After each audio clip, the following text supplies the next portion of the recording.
Bag कितने जाए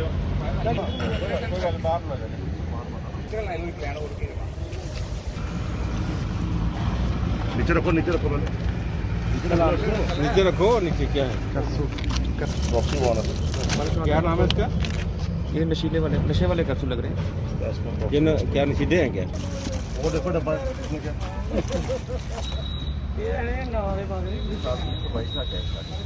रखो बीच में क्या बात बाहर दिखाना पड़ेगा अपने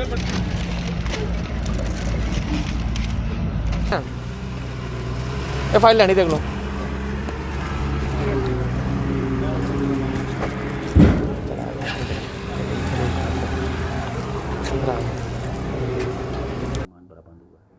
ये घटना बेसिकली आज सुबह 11 बजे की है, जब एक महिंद्रा बोलेरो जो पंजाब की तरफ से हमारे यूटी में प्रवेश कर रही थी, जैसे उसने लखनपुर का टोल प्लाज़ा क्रॉस किया, एक रिलायबल इनपुट के तहत उस गाड़ी को रोका गया। दौरान तलाशी उस गाड़ी में बड़े तरीक़ेकार एक स्मगलिंग के लिहाज से जिस हिसाब से छुपा के ड्रग्स को रखा जाता है, उस तरह से बहुत सारी चीज़ों के डब्बे बना के रखे गए थे। जब उन डब्बों को खोला गया तो उसमें से विंसिरेक्स जो कोडीन फॉस्फेट की सिरप है, जिसको बतौर साइकोट्रोपिक सब्सटेंस इस्तेमाल किया जाता है बाय यूज़र्स, जो ख़ास करके हमारे ड्रग एडिक्ट्स होते हैं, उसकी तकरीबन 4860 बोतलें उसमें से हमें बरामद हुई। गाड़ी को जब और सर्च किया गया तो स्पाज्मोप्रोक्सिवन कैप्सूल्स, इसकी जो संख्या है ये तकरीबन 10,080 के आसपास स्पाज्मोप्रोक्सिवन के कैप्सूल्स इसमें हमें बरामद हुए। टोटल इसकी जो नार्कोटिक मार्केट में कीमत है वो तकरीबन 11 लाख के आसपास है। और इस सिलसिले में 2 व्यक्तियों को गिरफ़्तार किया गया है। एक का नाम है अंग्रेज़ सिंह सन ऑफ बलविंदर सिंह, ये रहने वाले फ़िरोज़पुर के हैं, और दूसरे हैं Rajkumar son of Chandu Ram, and he is also resident of Firozpur. कहाँ ले जा रहे थे सर? ये कुछ आया सामने से? इसका बैकवर्ड और फॉरवर्ड लिंकेज हमें मिला है, बट देन क्योंकि ये इन्वेस्टिगेशन का हिस्सा है, अगर हम बता देंगे कि कहाँ ले जा रहे थे तो investigation will get hampered. But ये हम आपको बता सकते हैं कि this was a valley bound consignment, और ये पीछे दिल्ली से आ रहा था, और हम दोनों को लिंक कर रहे हैं, इन ड्रग्स को हमारे यूटी में भेजने वालों को भी, और हमारे यूटी में जो ये बुला के हमारे युवा को खास करके इसके एडिक्ट बना रहे हैं उनको भी। तो क्या लगता है, क्या जांच में क्या सामने अब तक आया है कि पहले भी इस तरह के करते थे काम? हाँ, इन्होंने शुरुआती जो हमारी पूछताछ हुई है उसमें कुछ कन्फेशंस इन्होंने दिए हैं कि पहले भी इन्होंने ऐसी कंसाइनमेंट्स लाई हैं। अगर आपको ज्ञात हो तो कुछ महीने पहले हमने इससे भी बड़ी कंसाइनमेंट ड्रग्स की यहीं पे लखनपुर टोल प्लाज़ा के पास पकड़ी थी।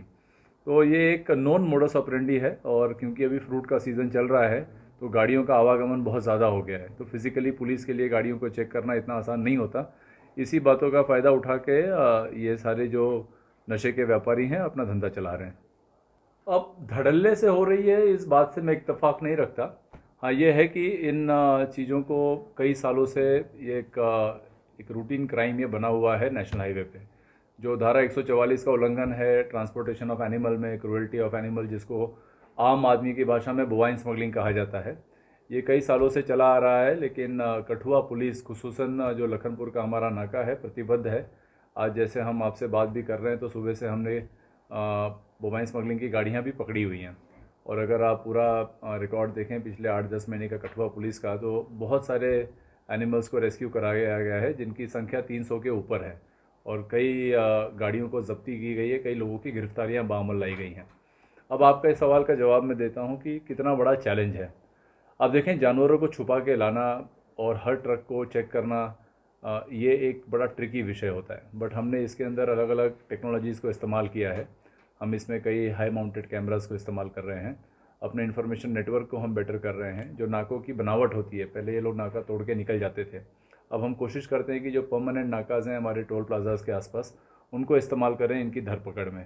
तो अभी तक तो हमें काफ़ी इसमें कामयाबी मिली है, उम्मीद करते हैं कि इसको एकदम कम करने में हम कामयाब होंगे। इसके प्रचलन और प्रचलन में क्या अभी कमी आई है या देखने की ज़्यादा तेजी हुई है? देखिए, there is an upward trend, ऐसा मैं नहीं कहूँगा कि इसमें कमी आई है, बिकॉज हो सकता है कि पहले हमारे पास इतनी इन्फॉर्मेशन नहीं आती हो, ये बड़े सेफली निकल जाते हों।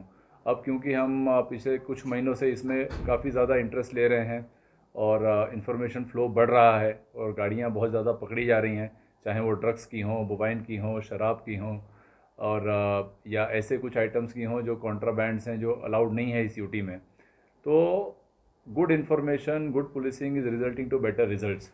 अब बहुत बार ऐसा होता है कि अच्छा काम करने के बाद ऐसा लगता है कि अचानक इसमें बढ़ोतरी आ गई है, बट मेरा ये मानना है कि ये चीज़ें जब हम एक्शन में लाएंगे तभी जाके इसमें कमी आएगी, और कठुआ पुलिस वही कर रही है।